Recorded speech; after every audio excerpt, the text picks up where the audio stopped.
Assalamu alaikum, which means peace upon you. So today's vlog, or maybe not really a vlog, it's just I want to talk about something really bothering me. As you can see, this is the first time I'm doing something like that, filming outside, legit this filming as a movie or something. And this is the first time I'm filming or recording while I'm fasting. As you guys know, fasting has started, or the fasting month Ramadan has started here. It started 3 days ago, and I'm really getting a lot of questions. Why you guys do that? Why you starve yourself till death? Why you not eat? Why you not drink? What is the purpose? Some people start calling this stupid, and it really hurt because that's my religion and you should respect it as I'm respecting yours. People start saying it's not healthy, or you need to drink water, you need to eat, and you may dehydrate. But let me tell you something, we've been doing this for centuries. Muslims been doing that for a long time. But tell me, how many deaths you've been seeing on the news by someone who's fasting? Or people saying, what if you are sick? What if you died? What if something?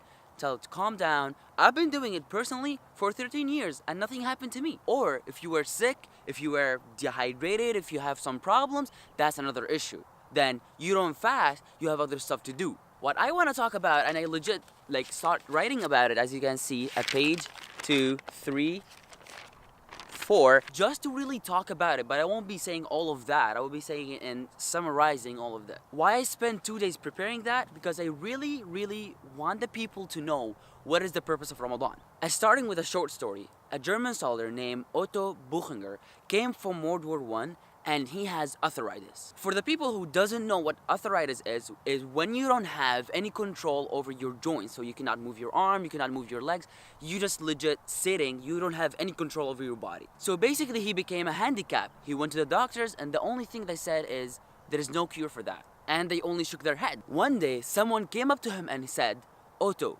you should go on a fast. So Otto went and fasted for 19 days. And on the 19th day happened what we call a miracle. He was able to move all of his joint without any pain. And you may say, that's a lie. Go and search it up, it's actually true. And since that day, he developed his life to open up a center called therapeutic fasting. Therapeutic fasting, which means you trying to heal, but not with medicines, not with going to the doctors, just by fasting. The center opened in 1920 and still open till today.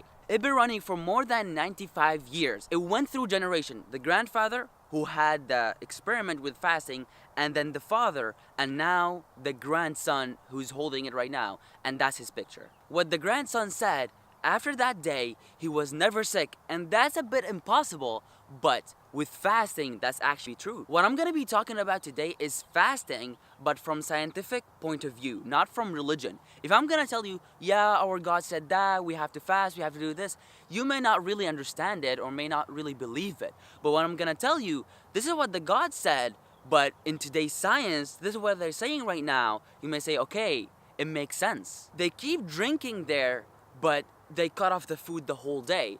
But for us, we cut off everything the whole day. Maybe the way of fasting is different, but they share the same wisdom. Okay, so we fasted the whole day, now it's time to iftar, it's time to break our fast. If you exceed too many hydrocarbs, you ruin the whole benefits you achieved by fasting. So the weights in Ramadan should go down, not up. So that's the first mistake we do. When we break our fast, we eat a meal worth for the whole day, and that's wrong. That's actually a fact what sumo wrestlers do. They fast the whole day and then they suddenly eat something big, so they gain weight faster. The grandson said the problem is not about the 3 days the Prophet allowed, the problem is what comes after it. And that's the beautiful thing you see in Mecca and Medina. You see the big amount of tables, just you see 3 dates, yogurt or water, and that's what the Prophet Muhammad used to do. Problem number 2. We eat too much, we remove a lot. You don't see a rabbit or a wild animal who's overweighted. Why? Because they eat a lot and they move a lot. Or they eat a little bit and they move like that amount of food they ate. So you don't see a wild animal who's overweighted or just sitting with a big belly. That doesn't happen. So right now, I'm gonna tell you some of the benefits you achieve by fasting. It will be lower percentage of cholesterol in your blood. The lungs get rid of the toxic and clean themselves. The guts, they get cleaner. The liver releases a secondary energy source, and that's important in Ramadan, so you can have some energy during the day. One of the beautiful things Gandhi said, everybody can fast. It's easy. So everybody can fast, just I would prohibit you from eating the whole day. But only wise people know how to break their fast. Let's say our human body is like a computer, is like a system, and let's say fasting is like an antivirus. Through the 11th month, we get a lot of viruses, we get a lot of sickness. You may heal from some and you may not. Fasting during that month come as an antivirus. Clean your whole body from viruses, clean your whole body from sickness. Show me one person doesn't have an antivirus on his computer if there is actually a lot of important stuff on it. If your energy is going down in Ramadan, it means you're doing something wrong. Third problem, people are breaking their fast quickly, and that's wrong because your stomach is empty the whole day and suddenly you're putting food in it, and that's why you gain weight and that's why your energy go down. What are you gonna see right now on the screen? A graph. It shows you the insulin and the sugar when you break your fast. So when you break your fast, you eat a lot of amount of sugar, so you see that spike with sugar to the roof. But the insulin should go all the way up too, so it can deal with the amount of sugar you ate. It dealt with it, the sugar goes down, but the insulin didn't. So do you see that gap? This gap is when you lose your energy, when you get lazy. There is a hadith most of the Muslims know, third for his food, and third for his drink, and third for his breathing.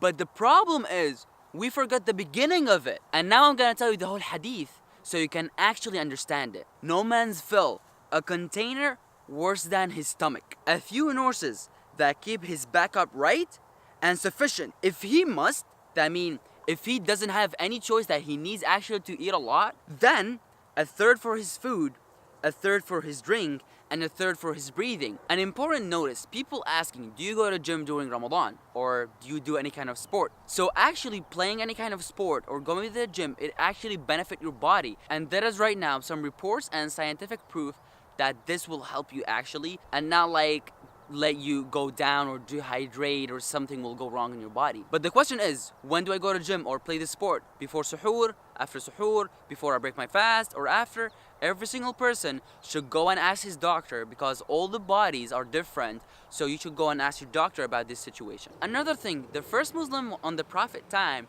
you don't see their work go down in Ramadan or you see them lazy and they don't do anything. It's actually the opposite. Most of the battles, most of the fights, most of the work happen in Ramadan. And here's some. Battle of Badr happened in 2 AH. Liberation of Mecca happened 8 AH. Liberation of Andalus 98 AH. Liberation of Amuria 223 AH. Battle of Hutain happened 584 AH. Battle of Ain Jalut happened 658 AH. By the way, AH mean after Hijrah. After the Prophet Muhammad, Hijrah is moving. After the Prophet Muhammad moved from Mecca to Medina to live there. Actually, this is a fun fact.